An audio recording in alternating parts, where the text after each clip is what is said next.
Taylor? This is. Hi, how are you? This is Wayne at 95 Will Rock. I mean, it says it's Josiah Orielis, so... Yeah, I got no idea where that name came from. They just picked it out of the air in Chile. It makes perfect sense. Right? There you go. Because you are currently in Chile as we speak. It's like, what, 7:30 down there? It is exactly 7:30, yes. Getting ready to enjoy the nightlife. You've got a few days off from hanging with AC/DC. Oh, just living it up in the hotel room, talking to press. It's great. Doing all the press because you decided, while we're on tour in South America, we're going to announce we've got a new album coming out. We got a new song coming out. Right? Because why not? Let's do it when we're out of the country and internet struggle and all that stuff. But come on. No, but it's fantastic. Dealing with the internet in a foreign country, it's fantastic. It's fantastic, but no, it really is. I'm genuinely so excited that everything is coming out today, and people can finally start to hear new tidbits of what we've been working on. The new album's called Dear God. It's due out June 26th. You can pre-order it now at prettyreckless.com. How long did it take you guys to sit down and work on this album? Oh goodness, well, it was kind of a weird timeline because a long time, but it was a strange timeline because we started the recording process in, oh gosh, I don't even know what year it was now at this point, but it was right before the first AC/DC tour. Okay. It was like January, February. We went into the studio to actually record the Christmas record and start work on Dear God. And it was going swimmingly. Like, it was fantastic. It was some of the best recording sessions of our lives. Like, everything was just working. It was lightning in a bottle, magic, all the things. Right. The sun was shining in the right direction that day, all that stuff. And then we got the call to go out with AC/DC, and there's some things that you just don't say no to, and that is one of them.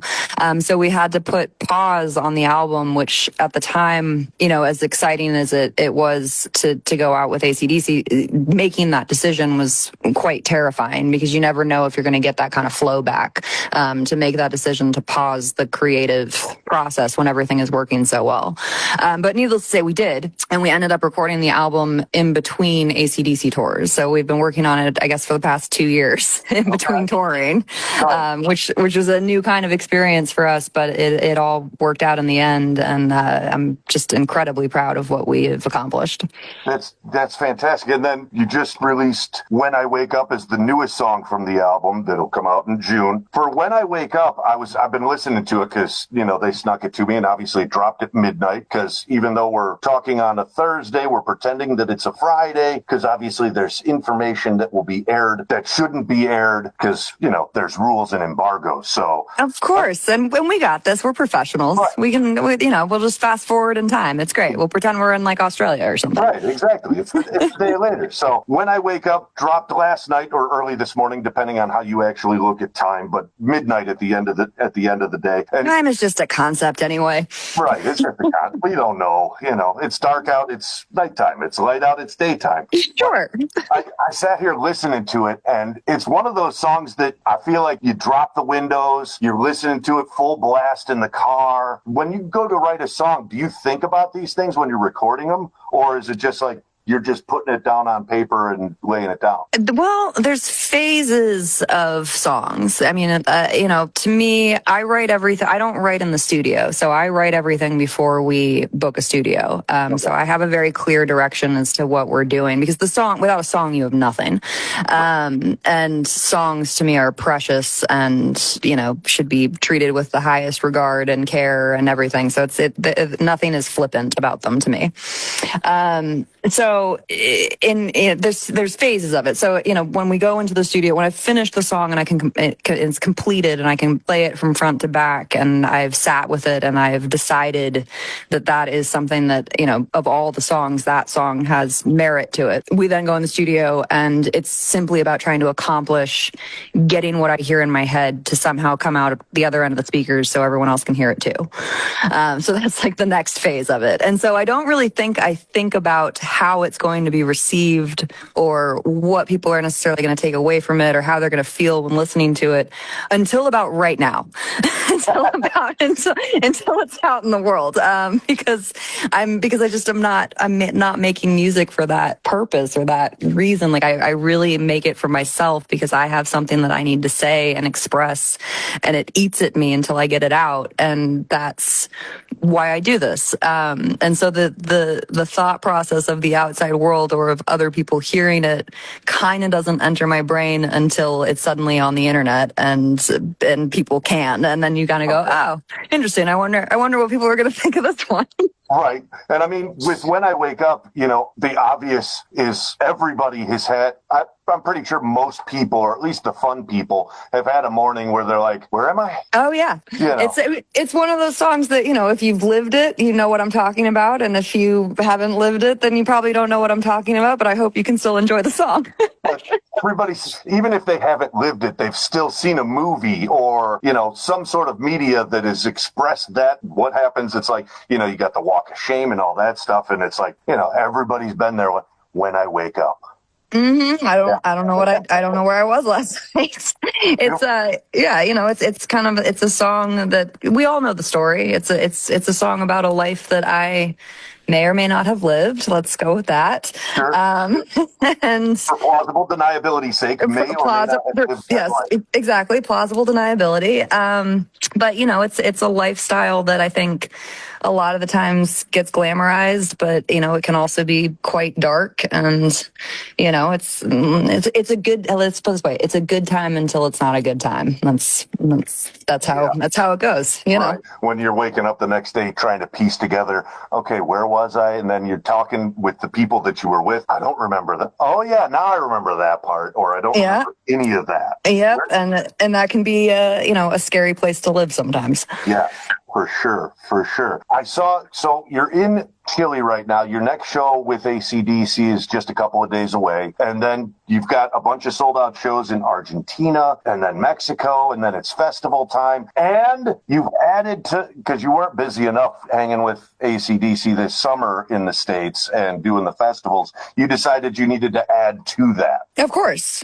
You know, why wouldn't we? Why wouldn't we? You added what, another 19 dates to your already busy summer? Oh yeah. No, we have our first actual headline tour coming up, and it's been our first headline tour since, I don't even know the date, but like 2021 or 2022, something like that. Which is 2022 was a co-headlining tour with Hailstorm. Yeah, right. Does that count? So I don't. So, I mean, I guess that sort of counts. I mean, your last headlining tour would have been pre-2021. Well, it's pre-2020 because you put off touring in 2021 because that was the last time I talked to you. That's right. Well, we had COVID. We had everything. Everything got all messed up around there. Right. The 2020s are a blur. So it's been. Let's put it this way. It's been a long time. It's been a hot minute since. It's been a hot minute. Tour. And we are I'm so excited about it. Like, I'm so excited to be in full control with new music and, you know, own the venue and stay on the stage as long as I want to stay on the stage. And like, it's just, you know, all the things. And it's going to be fantastic. It's going to be great because obviously you still got to work around your festival dates, your AC/DC tour. So you're actually coming to Chicago, playing the Riviera Theater Friday, July 17th. That was just announced this morning, and tickets go on sale next Friday. That's going to be a great show. Do you know who you're bringing along with you? I don't think I have that information to share yet. Okay. So I'll stay tuned. Stay tuned on that one. But we will be there, and there's going to be a lot of surprises, and it's just going to be a really great time. Like, I haven't felt this good about a tour in. Well, I mean, AC/DC is pretty awesome, so I don't want to take away from that. I mean, but I haven't been looking forward to something this much in a long time. Like, I cannot wait to be headlining again. Yeah, that's going to be pretty fantastic. I mean, it's been a minute. I'm excited because it'll probably be the first time that you've been close enough where I'm like, I can make that drive. I will go see them. Don't get me wrong.